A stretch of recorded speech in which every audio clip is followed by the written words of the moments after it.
السلام عليكم أصحابتيدا قاليات قروح بدن له سيتهين مفيعنتهين ما شاء الله رمضان توين ما سني الله خير كذا هاي نوافجيو إن سيدو كلا إيدكوين دما سني لا خير بإنو قدمي ما شاء الله دمان أصحابتيدا ميشو كجرته kuwa igu cusub iyo kuwa igu soo biiray labadaba waxaan leeyahay Eid Mubaarak Eidul Caafiya in meel aad kala joogtaan inta rabanta dhimatay Allah ha u naxariisto inta Ilaahay uu soo gaarsiiyay caafimaadka dhameystayna Ilaahay camalkooda ha ka aqbalo waaniga iga barateen ducooyin inoo soo daayo kuwaas oo adiga ku anfacaya anigana yanfacaya sidaa darteed inaan ducooyinka xifdino ducooyinku waxay noo leeyihiin faa'iidooyin aad u badan sidoo kale waxaan ka helnaa quwad baan ka helnaa haddaynan ducooyin aysan jirin aan ku duceysanano ilaahayna inaga aqbalayo milaa nolosheena waxba ka dhinaan lahaa yacni nolosheenu kaamil may ahaateen marka sidaa daraadeed ayuu Ilaahay duco walba u soo dejiyay markay murugoono markay dhibaatoono marka wax naga sii noqdaan marka qof walba waxa laga rabaa inuu ku dadaalo ducooyinka duco walba xifdi ku celceli walaalkaaga aan garaneyn haddana u sii sheer garee adiguna ajirkeeda oo kale ayaad leedahay haddaad qof wanaag hal kelmad oo wanaag aad u sii gudbisid ajar ayaad Ilaahay xaggiisa ka helaysaa marka mar walba waxaa ku dadaashaa inaad wixii khayr ah aad sii gudbisid khaasatan ducooyinku waa hadiya min Allah waa hadiyad oo Ilaahayna siiyay kolley anigu sidaan dareemayo waa hadiyad Ilaahayna yacni inaga Ilaahay wuxuu ina siiyay 24 saacadood wuxuu inoogu talagalay 24 saacadood inaynu ka faa'iideysano laakiin haddaadan 24 saacadood aadan ka faa'iideysan oo aad waxyaalo kale ku bixisid khasaarisid oo ay sidaa kugu dhaafaan maalintaadu waxay noqonaysaa maalin xun bay noqonaysaa laakiin haddii aad waqtigaas inta leeg aad ka faa'iideysatid oo aad kala qaybisid sida adigu aad u kala qaybisid oo uga faa'iideysatid ayaad u helaysaa adduunka sideedaba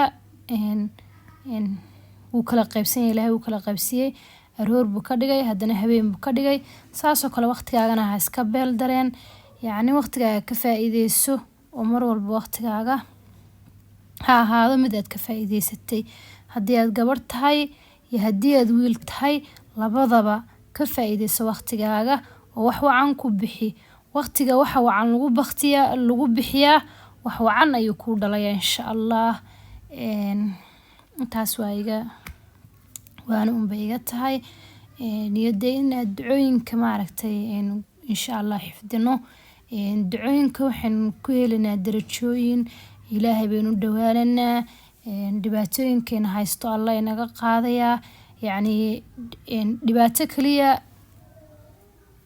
laguma qaado ducooyinka yacni wax walba ka xidhna way ku furfurayaan wax walba riyo walba lahayd way ku rumoobaysaa ducooyinku waxyaalo badan bay ka turjumaan sidaa darteed ku celceli insha Allah oo mar walba isku xidh qofka bini'aadamka waxa ugu fiican kan Ilaahay isku xidha waxay wax walba u suurta galaan kan Ilaahay tala saarta Ilaahay isku xidha kaas ay wax walba u suurta galaan laakiin qofkan kale isagoo iskaga jira inuu iska ciyaaro inuu sheegay waqtigiisa uu ka faa'iideysan maalin maalmaha kamida ayuu ka shaleyn doonaa waqtigiisii meeshuu ku bixiyay marka insha Allah ducooyinka lagu dadaalo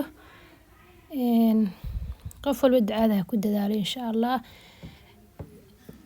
Ducadaynu maanta waxay ku saabsan tahay ducada haddii ay wax kaa xidhxidhmaan, haddii ay wax kaa soo daahaan, ducadan akhriso. Aad iyo aad bay ku anfacaysaa, laasimna ka dhigo aroortii. Xilliyada ducada ugu fiican ee la akhristaa sideedaba aroortii bay u badan tahay. Soo aroortii oo dhan iskaga celceli, galabtii haddii aad jaanisay sidoo kale iskaga celceli. Ku celceli mar walba, xilli walba ku celceli. Meeshaada fadhiya wax walba kuu furmayaan insha allah.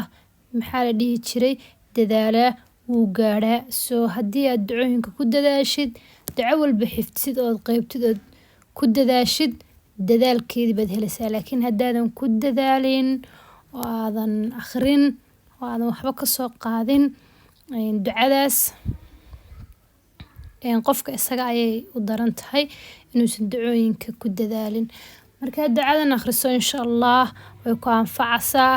Haddii shay wax kaa xidhman yihiin, haddii aad hore wax isugu soo kaa xidhmeen, haddii sheegay amuruhu isuu kaa habeysneen, ducadan akhriso insha allah.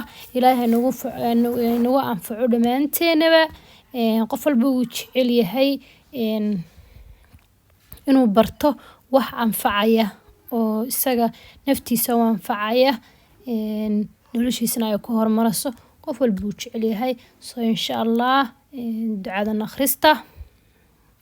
waxaadna tirahaa اللهم اجعلني من أمري فرجا ومخرجا وارزقني من حيث أحتسب ومن حيث لا أحتسب.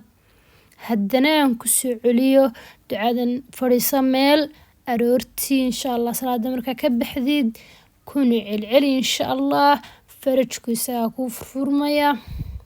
waxaadna tirahaa اللهم اجعلني من أمري فرجا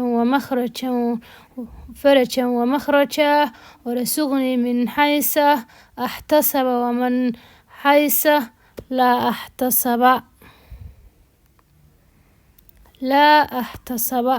ku celceli ducadan. waa duco aad iyo aad u fiican, ku anfacaysa. siina sheer garee, sii gudbi. yacni wax wacan haddaa aragtid waa lasii gudbiyaa. waxaan lasii gudbin waa waxa xun weeye. waxa xun haddaa aragtid meeshiisaa lagu dhaafaa, lama faafiyo. oo wixii xun dama fiicnaba in la faafiyo. laakiin haddii aad aragtid wax adiga ku anfacaya oo qof walaalkaayana anfacaya, waa la faafiyaa. sheer baana lagu sameeyaa. sheertaas waxyaalo badan dad badan baa sii arkaya. marka insha allah waxaan leeyahay assalaamu calaykum waraxmatullahi